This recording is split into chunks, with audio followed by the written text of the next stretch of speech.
All right, we want to start talking a little bit about these teams. So Wolfas, one of the stronger teams, definitely not a team that a lot of people on data sensors that are not Primal were keeping track of. Wolfas has come out as one of the stronger teams in the tournament, coming in from behind as an underdog kill in order to take down Big Three.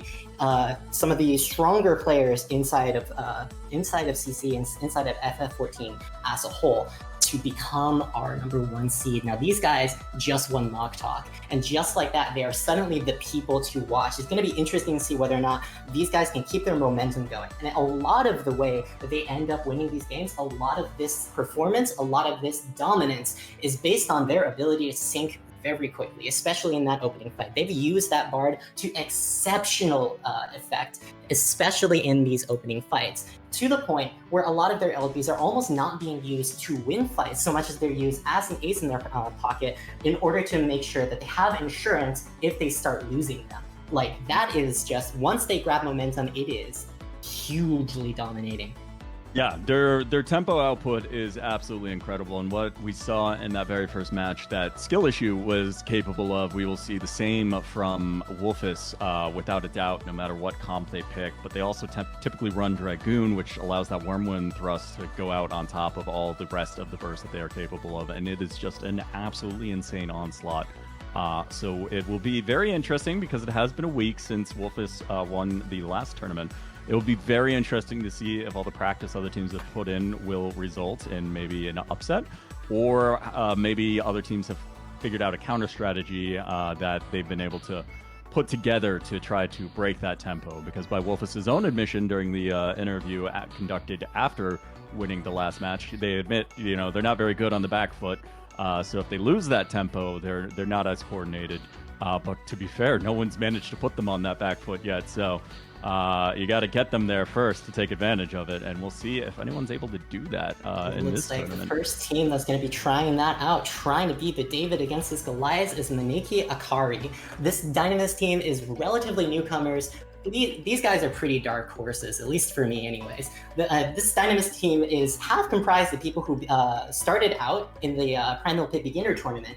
This was, I believe, Aura Fight's team. Team 2, which ended up coming in first place and winning that beginner tournament. It's going to be really interesting whether or not they're going to be able to be the first people to start really landing some blows against Wolfas.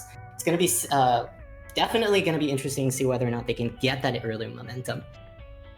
On the last tournament, we'll see it as we load in here.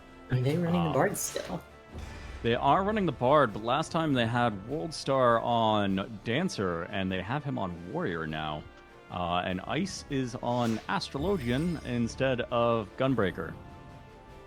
And for a Dynamis team, I think this might be the most Hrothgars I have ever seen on a team, period, either in solo queue or in LP. Possibly. Is it a coincidence? I do not know. A lot of Hrothgars out there. Yeah, for sure. Also interesting to note in the discussion about Wolfas too is just they have a Dragoon who normally a Dragoon makes a very good kill target. They don't have a lot of defenses outside of Horror to Roar. They get punished, and actually you don't see them in LP a whole lot for that reason. But I think, if I'm not mistaken, I only saw Usada Pekora die once in the entire last tournament. They're an incredibly shifty Dragoon. One of the most skilled I've seen at just getting away with absolutely ridiculous escapes. So it'll be interesting to see. They are here to play. I do appreciate that we've got a Frogman on one of the teams here. That is Reginald. All right, looks like Team Astra, looks like Team Wolfas is starting off in order to start controlling that middle area, trying to look for that initial pick. Looks like they got initial CC onto the White Mage, but White Mage is able to get back.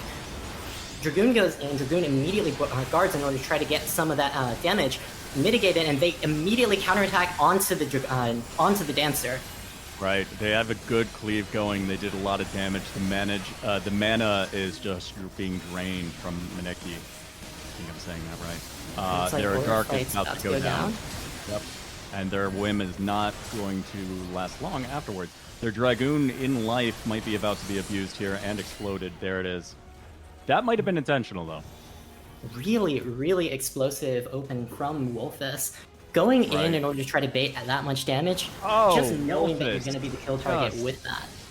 Oh, Their warrior just loaded one of Maneki's people out of the spawn Oh, to no. rend into them.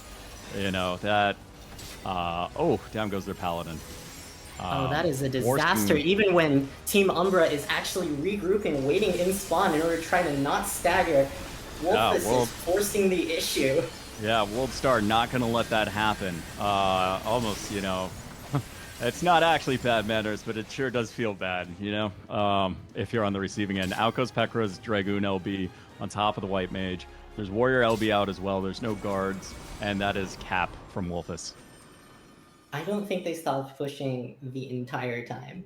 I think that might be one of the fastest games that I've ever seen inside of LP. I think that might be one of the fastest times you can possibly accomplish. All right, we'll see what team pops up on our screens first. On Team Astra, we've got Wolfas playing the 3 green. 3 green, 1 blue, and 1 red. All right, Pekra takes it for portraits. Although I don't know why the bunny tuber isn't a bunny. Just throwing that out there. Makes sense to y'all? I'm gonna be honest. I don't know how to talk about this comp. This is all right. So a lot of this comp.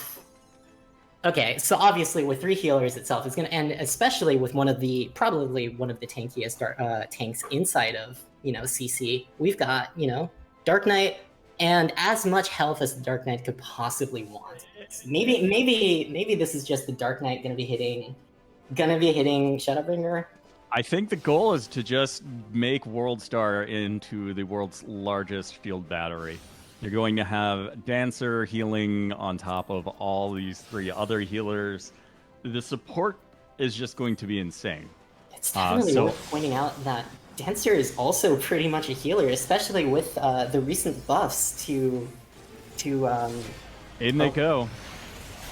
World Star goes in and is immediately polyed before they are able to get that suck off. Looks like they get the suck. Orifite's currently the target, goes down about half mana. They don't have any of the kills right now, but Team Astra, Wolfas is currently doing pretty good on their mana bars.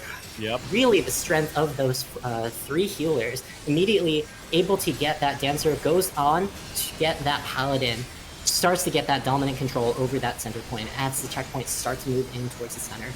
Right. It's also good to note here that Sage, while a healer, is basically a glass cannon DPS, if you ask me. Of course, their LB is that immunity circle, and they're going to try to kill Jinx here before the rest of Maneki is able to get up.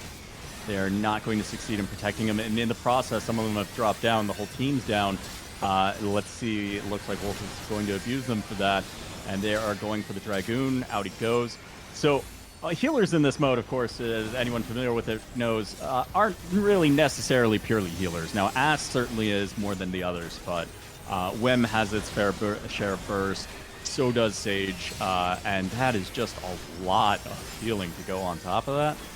Maybe they cracked the code. Maybe this is the new meta. I don't know. Maybe so. It looks like Dancer LB is almost about to come up. Dark Knight stuff starts going off. Dancer LB is going off. Currently target is the other enemy Dancer, and so far Team Umbra has not been able to regroup. They've been staggered for this whole time, unable to really get a solid pick, try to get that burst damage off against this massive healing wall. Right, and it'll be really interesting to see if anyone's able to counter this, or if Maneki's able to get a pick here on someone.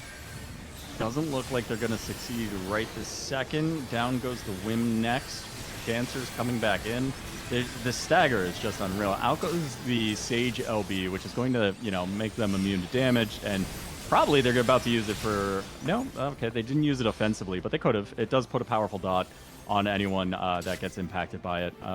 They kind of drew through it on the pressing Dragoon buttons there. at this point. Right. Wolfas has taken control. They are going in one kill after another. No sync, no coordination, doesn't matter. Just going into their base, completely disrespecting them and completely getting those kills one after another, especially with this 3 healer comp. Right. And it's looking like the White Mage is about to go down. Will anyone be able to stop it? No. And that And they managed to push it back into the checkpoint. Not as fast as the other match, but definitely one of the more decisive. 20-0. Brutal. To quote chat, Primaru ga aboiteru. They remember. God. Absolutely explosive, absolutely decisive performance from Team Wolfas.